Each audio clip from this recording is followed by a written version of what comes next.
Uluntu lwaseMpuma Koloni luzakwazi kwinto engangeveki ukuba luza kunqunyanyiswa kusini na ulwaluko lamakhwenkwe nobeliza kubanjwa inyanga kaJuni. Indlu yeenkosi zomthonyama kunye norhulumente weliphondo bathi yona nto ibalulekileyo kukusindisa ubomi babantu.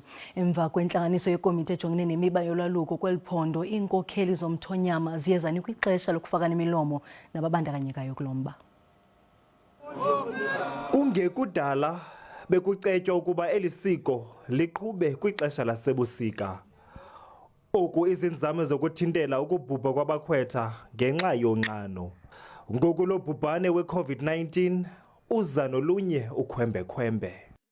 Kulo nyaka upheleyo siye salwa nabantu abaninzi into yoba hayi mabalinde uJuni lo. Sinalo mngeni ke yoloo nto ke bekunyanzelekile into kokuba sithi kukhona lento intsha bantu bakuthi besingenangqondo bugqwirha xa besisithi kodwa ikhona lento ingumbulalazwe and nithini na ke kuloo ndawo. Iinkosi zomthonyama ke zithi ulwamvila lalo bhubhane kwiinkqubo zezemfundo uyazichaphazela izicwangciso zabo.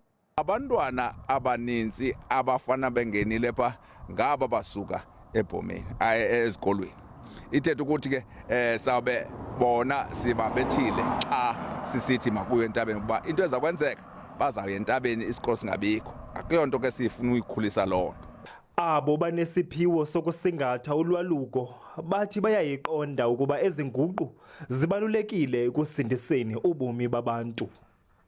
Singabantu abazinikeleyo kulo msebenzi ngokubizwa, kodwa ke sisitsho nje ngokunjalo asizimiselanga kona ukuba silwe nomongameli nesigqeba sakhe kuloo nto ithi makumiwe xa ngaba kungekho ndlela ingaphaya, kodwa sizimisela uncedisana xa zikhona indlela.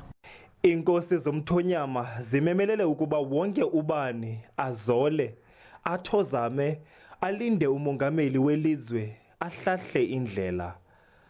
Athule Joka kwiindaba ze-SABC, ndiseMpuma Koloni.